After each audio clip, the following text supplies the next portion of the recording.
ህይወቱን ለመቀየር በ700 ብር ተስማምቶ የቀን ስራ እየሰራ በረሃብ ብዛት ምሳ እስኪመጣለት መጠበቅ አቅቶት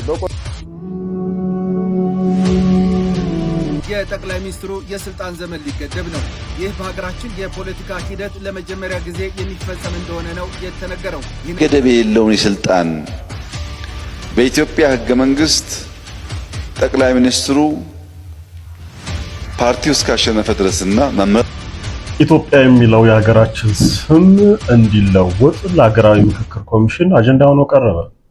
ሰላም ጤና ይስጥልኝ። ወደ ተከበራችሁ የንቁሆን ሚዲያ ሰዎች እንደምናላችሁ እንደምስጋናችሁ ያለው እግዚአብሔር ይመስገን። በያላችሁበት ሰላም ክርስቶስ ይዛላችሁ። ትራችሁ ወርቻችን ከመሸ እጅግ ሰበር በሆነ መረጃ ተመልሼ መጥቻለሁ። በአዲስ አበባ ዩኒቨርሲቲ የተፈጠረው ምንድነው አስደምጣችኋለሁ። አንዳንድ ግርግር እየተፈጠሩ እንደሆነ መረጃዎች ደርሰውኛል ነው ያለን። ሌላኛው በጣም ብዙዎችን እያስደነገጠ ያለ አንድ ድርጊት አለ። በጣም እጅግ ያሳዝን ሞት ነው። ይሄን መረጃ ማስደምጣችሁና በተጨማሪ የኢትዮጵያ ስም መቀየር ጉዳይ ነው አጀንዳ ሆኖ በድፍረት እንግዲህ ጥያቄ ቀርቧል። ይሄን የሚያሳዝን መረጃ እናያለን። ሌላኛው የጠቅላይ ሚኒስትር የስልጣን ዘመን እንዲገደብ እንግዲህ ወስነዋል። ጠቅላዩ በይፋ ተናግረዋል።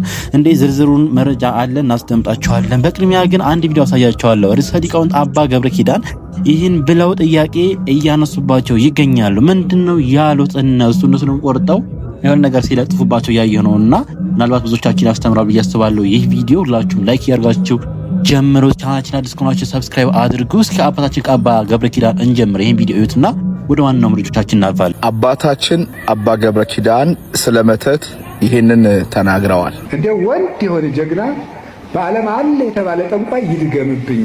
እኔ በጌታችን በመድኃኒታችን በኢየሱስ ክርስቶስ ስም ፍጹም አምናለሁ።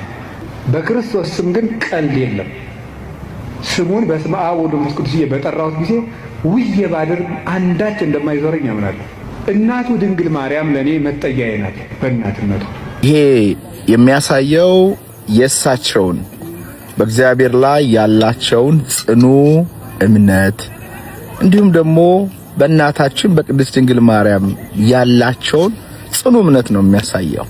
በእርግጥ አንድ ክርስቲያን ሊሆን የሚገባው እንደዚህ ነው። ደፋር ነው መሆን ያለበት፣ መፍራት የለበት። አብዛኞቻችን ግን የእሳቸው አይነት እምነት ወይም ጥበብ የለንም። በጣም እንፈራለን። እሳቸው እምነታቸው ዝም ብሎ የመጣ አይደለም። እንደምታዩት የዓለምን ደስታ ትተው ለእግዚአብሔር ለኢየሱስ ክርስቶስ የሚኖሩ አባት ናቸው። በእርግጥ ከሁላችንም የተሻለ መንፈሳዊ ጥበብ ዕውቀት አላቸው። አገልግሎታቸውም በዚህ ውስጥ ነው። ስለዚህ ይሄ አገልግሎት ድፍረት ወኔ ሰጥቷቸዋል። እኛ ግን ልባችንን ከእግዚአብሔር ከፍለን ውሏችንን ከአምላካችን አርቀን ከእናታችን ከቅድስት ድንግል ማርያም በብዙ ርቀት ላይ ያለን ሰዎች እንደሳቸው ያለ እምነትና ድፍረት የለንም። ስለዚህ መከላከያውን አላያዝንም ማለት ነው።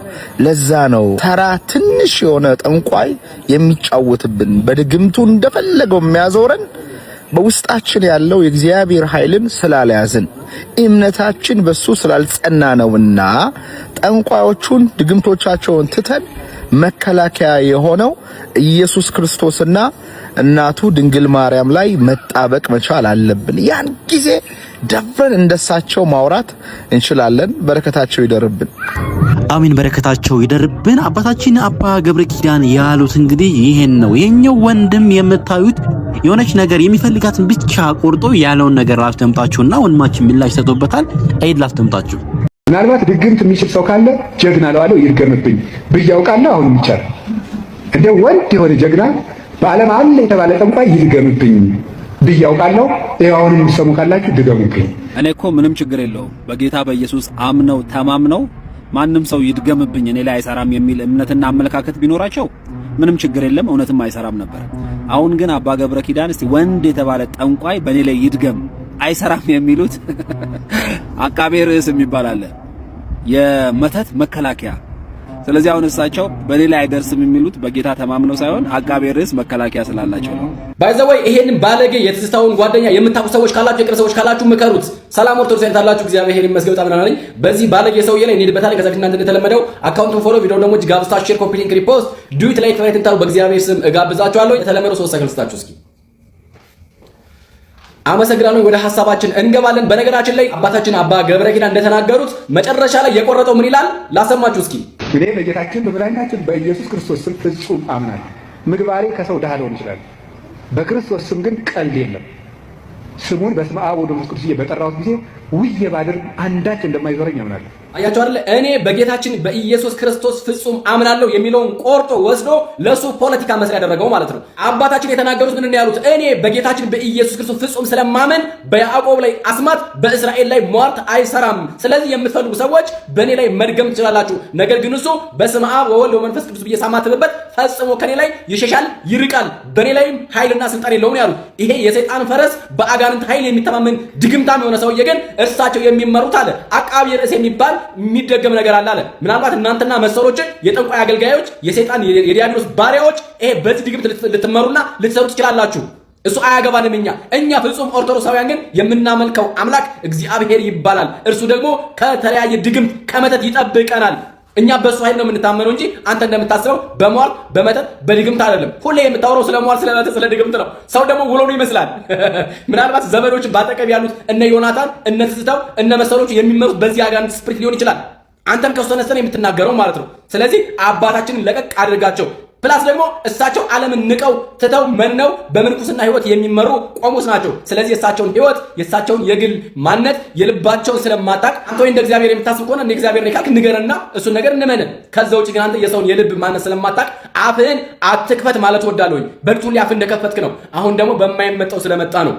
ምክንያቱም እኔ ስለ አባ ገብረ ኪዳን አለምናገረው እሳቸው የሚናገሩት የሚያመልኩት ምንድን ነው? ያንተ ኢንቴንሽን ምንድነው? እሳቸው እኮ እንደዚህ የሚሉት የሚታበዩ ወይም ደግሞ የሚመኩበት ምንድን ነው ማለት ነው? አቃቤ ርዕስ የሚባል ድግምት መተት ነው አለ። ምክንያቱም ያን ድግምት ያዘገመ ሰው ምንም ነገር ቢሆን የሚነካው ነገር የለም አለ። ይሄ ራሱ የሚያሳየው ምንድን ነው? ከእግዚአብሔር በላይ የሆነ የሚደገም ድግምት መተት አለ ማለት ነው።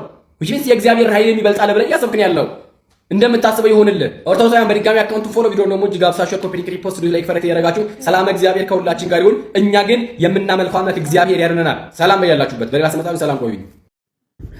አዎ ወንድማችን እንደዚህ ያሉ መረን የለቀቁ ግለሰቦች ላይ ምላሽ መስጠት እጅግ ነው አስፈላጊ ነው ብዬ አስባለሁ። ለዛ ነው ይሄን ቪዲዮ ቅድሚያ ያስደመጥኳቸው አስተማሪም ስለሆነ ማለት ነው። ሰው ወደ ዋናው ጉዳያችን ይሄድ። ምን ነው አዲስ አበባ ላይ የተፈጠረው አዲስ አበባ ዩኒቨርሲቲ የተፈጠረው ምንድነው? ይሄን ቪዲዮ ላሳያችሁ። በጨለማ በምሽት የተቀረጸ ቪዲዮ ነው። ሰምተን እንመለስ።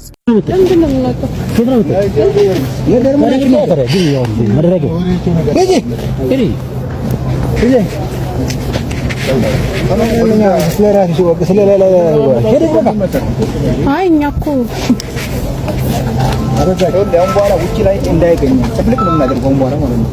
እስቲ እዚህ ውጭ አንድ ሰው እናገኝና ታያላችሁ። ታገስናችሁ እስካሁን ድረስ እሺ። ስለዚህ ጥያቄ ለመጠየቅ እኮ የፈለግነው አጄ በቃ መናገር አልፈልግም። እጅ በቃ አጄ አጄ ተማሪ ነሽ። እኔ ስራ የምሰራ ሂጂ በቃ አላውቅም። ሂጂ ለምን አረጋችሁ ትክክለኛ ለምን አየረ ነገር አድርገው ይላሉ ግሪቻውን ግን ይሁን እንዴ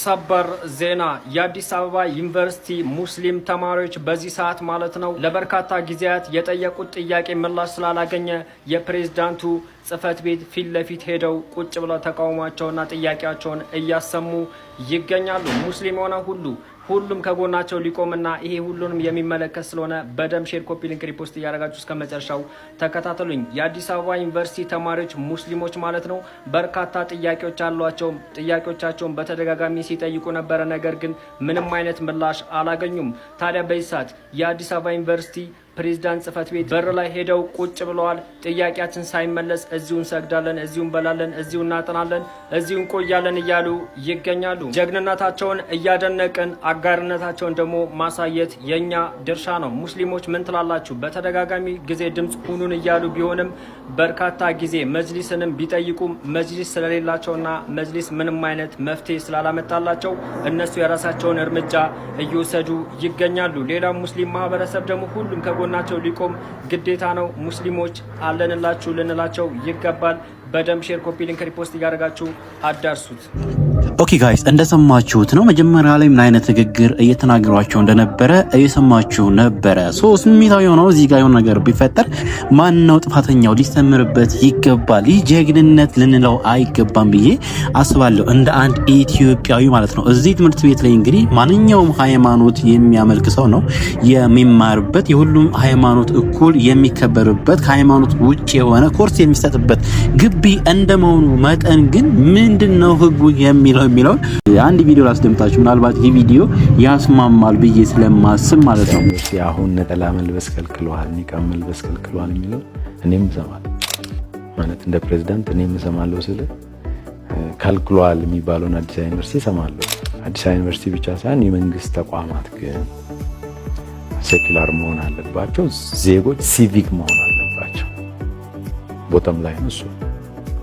ዜጎች ሲቪክ መሆን አለባቸው፣ ተቋማት ሴኩላር መሆን አለባቸው ሲባል ዜጎች ወደ መንግስት ተቋማት ሲሄዱ መብታቸውን ለማግኘት በዜግነታቸው ነው እንጂ በሚለብሱት በሚያዩት በምናምን አይደለም መሆን ያለበት። ግቢ ውስጥ ማምለክ አይቻልም። የቡድን ጸሎት አይቻልም። ለአንድ ሃይማኖት አንድ ጉዳይ የሚፈቀድ ከሆነ በዩኒቨርሲቲው ቅጥር ውስጥ ለሌላ መከልከል አይቻልም። ስለዚህ ዩኒቨርሲቲዎች ለሁሉም እኩል ወር ተመሳሳይ አገልግሎት የሚሰጡበትን ስርዓት ማበጀት ይኖርባቸዋል። ይሄ ቀላል አይደለም። ምሳሌ ቀደም ያልከው ነጠላ የሚለብሱ ኒቃብ የሚለብሱ ተማሪዎችን ከምን አንፃር ነው ዩኒቨርሲቲዎች መከልከል ወር ይሄ እንደዚህ አይነት ጉዳይ ላይ ገደብ የሚጥሉት ብለህ ብጠይቀኝ እኔ የሚነሳው በረከት መሆንና ሳሙኤል መሆንን መለየት መቻል አለበት። ማንነትን መለየት ያስፈልጋል። ዳን ኢሚዲየትሊ የሚነሳው አንድ የሐልየት የሆነ ጥያቄ እንዴ በቴክኖሎጂ መለየት ይቻላል፣ በረከትን በአሻራው ሳሙኤልን በአይሪሱ መለየት ይቻላል ይባላል። ይሄን ስንት ቦታ ነው የምታደርገው? አዲስ አበባ ዩኒቨርሲቲ ብቻ ሳይሆን የኢትዮጵያ ዩኒቨርሲቲዎች ስንት መማሪያ ክፍሎች፣ ስንት ላቦራቶሪዎች፣ ስንት ላይብረሪዎች፣ ስንት ዶርሚተሪ መግቢያ በሮች እንደዚህ አይነት ቴክኖሎጂ ኢንስቶል ማድረግ ይችላሉ። መለየት የሚያስችል ቴክኖሎጂ ዓለም ላይ አለ። መለየት የሚያስችል ቴክኖሎጂ ዓለም ላይ አለ ማለት ዩኒቨርሲቲዎች አላቸው ማለት አይደለም። እና ለምን ትከለክላላችሁ?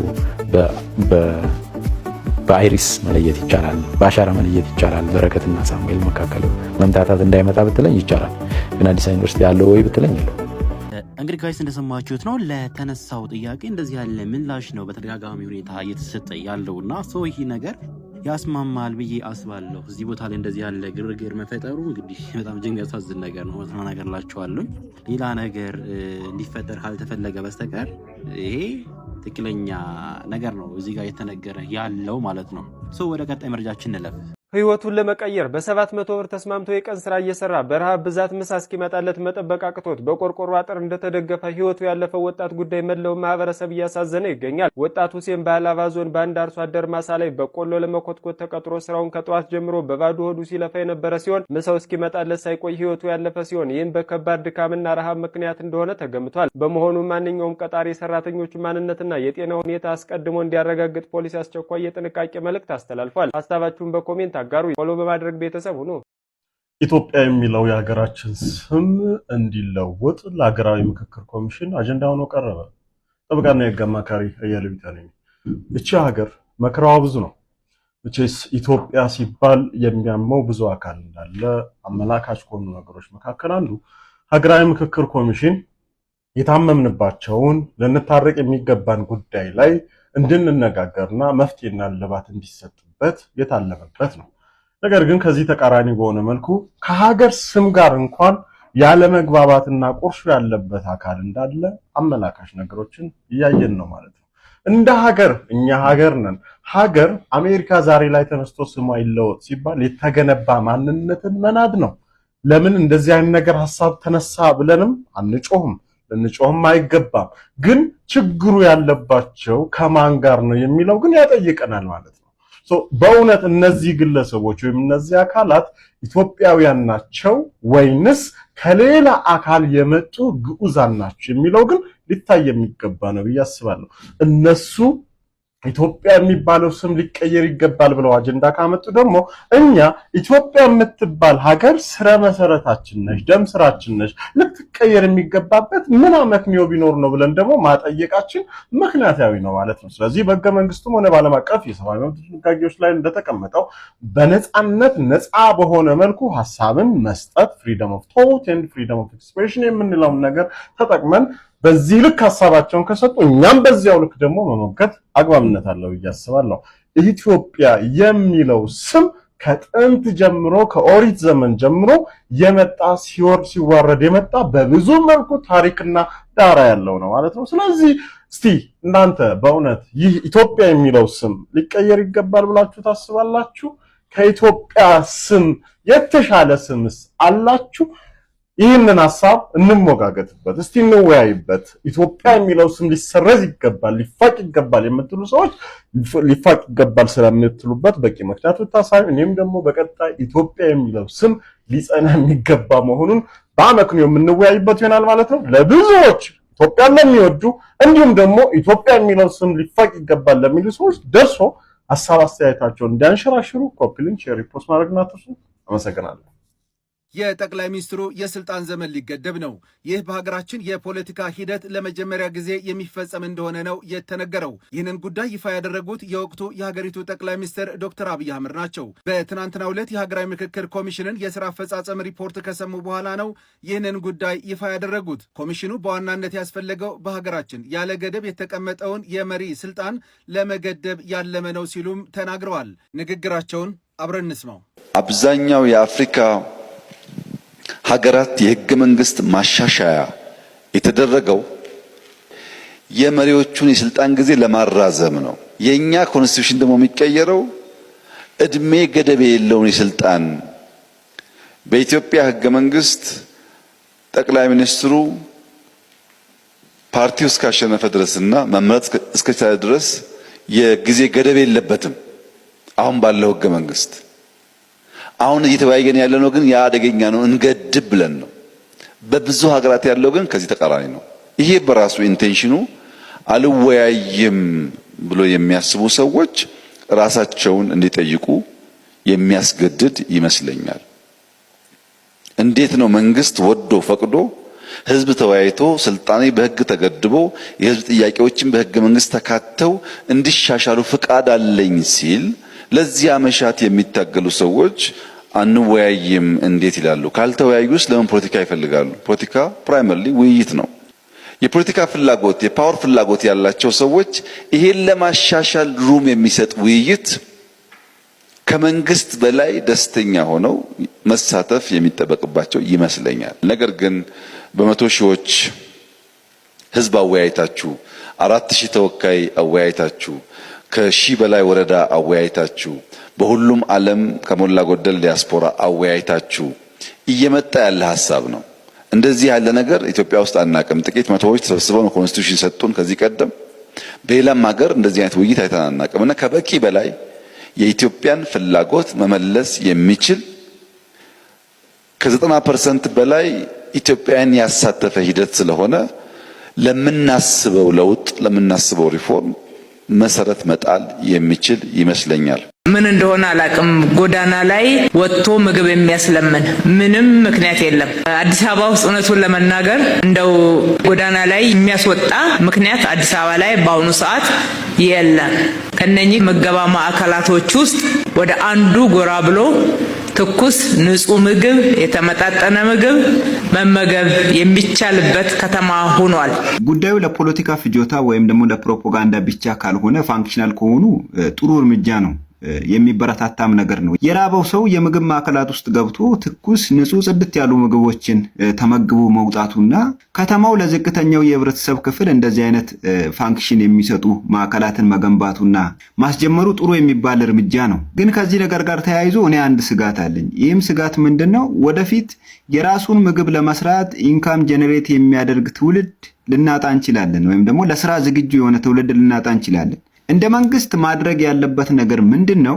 ሁሉም ሰው ገቢውን ሊያመነጭ የሚችልበትን የሥራ ስነ ምህዳር ፈጥሮ ልጆቿን መመገብ የምትችል እናት መፍጠር፣ ልጆቹን መመገብና አስፈላጊ ነገሮችን ማሟላት የሚችል አባት መፍጠር ላይ ቢሰራ የዕለት ጉርሱን መሸፈን ከሚያቅተው የማህበረሰብ ክፍል አንጻር ሆኖ ደግሞ ሲታይ ጥሩ ይመስላል። ማዕከላቱ ግን አሉ የሉም፣ ፋንክሽናል ናቸው አይደሉም የሚለውን ነገር ለነዋሪዎቹ ተወዋለው። ነገሩ ግን ከታችኛው የማህበረሰብ ክፍል አንጻር ተኩኖ ሲታይ ጥሩ ይመስላል። አዱዬ በእናትሽ እንዲያው በፈጠረሽ ተይ፣ በፈጠረሽ በቃ እየለመንሽ ነው። እንኳን ጎዳና ላይ ያሉት አይደለም እኛ የምንበላውን አተናል። ይኸውላችሁ አንድ አቬሬጅ ማስተርስ ያለው ልጅ ደሞዙ 18000 ብር ነው። 18000 ብር 16000 ብር የቤት ኪራይ ይከፍላል። ከወር የምትተርፈው 2000 ብር ነች። 1 ሊትር ዘይት 400 እና 500 ብር ነው የሚሸጠው። ጤፍ ስንት እንደሚሸጥ እንቁላል ምናምን ብዬ ያልዘረዘርላችሁ። 1 ሊትር ውሃ 70 ብር ነው የምትሸጠው። እና ተውን እስቲ በቃ ማለት እኛ በተአምር እየኖርን ነው። ጾም ጸሎት እያወጅንም ቢሆን እየተራብንም እየተቸገርንም እንደምንም ብለን እንዳልተቸገረ ሆነን ከዛም ከዚህም እያሟላን በቸርነቱ እየኖርን ነው። የሚያስለምን ነገር የለም ማለት ምን ማለት ነው? እኔ ሁላችሁ በድሉን፣ አስለቅሱን፣ አስርቡን፣ ዝረፉን፣ በቃ ተስፋ ሳጡን፣ ግን አትቀልዱብን ወጣችሁ በሚዲያ ላይ። እኔ ይኸውላችሁ እነዚህ መብያ ሴንተሮችን ለኔ ንገሩ፣ እኔ እየሄድኩኝ እበላለሁ። ማለት ኢትዮጵያ ውስጥ ሰርቫይቭ ማድረግ አልቻልንም። እኔ የማውቃቸው ልጆች አሁን በቀደም ለታ ለትምህርት ቤት መክፈል አቅቷቸው ልጆቻቸው ከትምህርት ቤት እንትን ብለው ቀርተው እኔ ነኝ ብር አውጥቼ በቃ እኔ በእውነት ነው የምላችሁ በቃ አንድ ሳምንት ጾም ጸሎት አውጃለሁ አልበላም ብዬ ያንን ብር አውጥቼ ወስጄ የሰጠኋቸው። እንደዚህ መናገር አልፈልግም ነበር። አንድ ሳምንት ጾም ጸሎት አውጄ ነው ያንን ብር የሰጠኋቸው።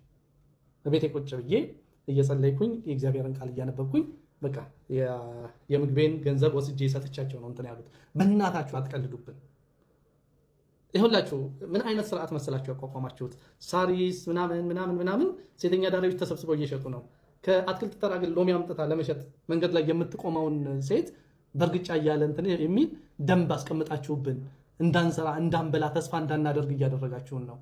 ከዛ በኋላ የሚያስለምን ምን እንደሆነ አናቅም ትሉናላችሁ። በእናታችሁ ተውን፣ በእናታችሁ በቃ እሺ። የምትራቡት ከተማ እንዲሰራ ነው፣ ለነገ ለልጆቻችሁ ተስፋ ነው ምናምን ብላችሁናል። በቃ ሻመን ናቸው። እኛ እንሙት፣ ልጆቻችን ይኖሩ፣ ግን አታላቅጡብን። ኢትዮጵያ ውስጥ የሚያስለምን ነገር የለም ትሉናላችሁ እንዴ? 4.8 ሚሊዮን የተፈናቀለ ሰው እኮ ነው ያለው። በየአራቱም አቅጣጫ እኮ ኢትዮጵያ ውስጥ ህዝብ ይገባል። አዲስ አበባ ውስጥ እኮ የስራ አጡ መጠን በጣም ብዙ ነው። ኧረ እግዚአብሔርን ፍሩ ማለት እሺ፣ ህዝብን አትፍሩ። ይህንን ታሪካዊ ኃላፊነት እጃቸው ላይ ያስቀመጠው እግዚአብሔር ነው። ቢያንስ እግዚአብሔርን ፍሩ። በጣም ወድሻለሁ፣ በጣም አከብርሻለሁ። እግዚአብሔር ሞገስና ጥበብን ይስጥሽ።